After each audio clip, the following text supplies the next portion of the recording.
মসজিদে নামাজের সময় অজুর স্থানে ভিড় জমে যায়।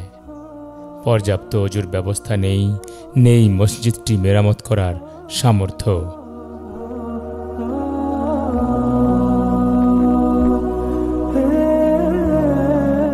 অনেক কষ্ট করে এলাকার মানুষ মিলে প্রতিষ্ঠা করেছে খাদিমার চর বাইতুস সুজুদ জামে মসজিদ।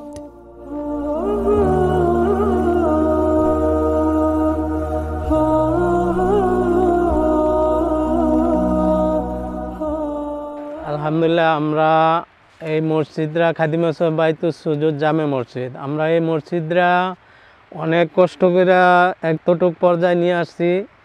এই মসজিদের অনেক কাজ আছে, আমরা সব কাজকর্ম ঠিক মতন এটা দিতে পারি না আমজাম, কারণ আমরা এখানে যারাই আছি আমরা খুবই দুর্বল ফ্যামিলির লোক, সবাই কাজকর্ম করে এবং কৃষি নির্ভরশীল, কৃষি কাজ করে।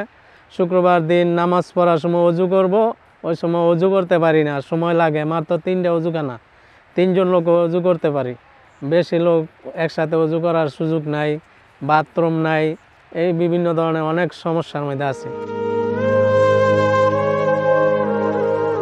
অর্থনৈতিক দৈন্যদশার কারণে ইচ্ছে থাকা সত্ত্বেও মসজিদটির সংস্কার বা পুনর্নির্মাণ করা সম্ভব হচ্ছে না।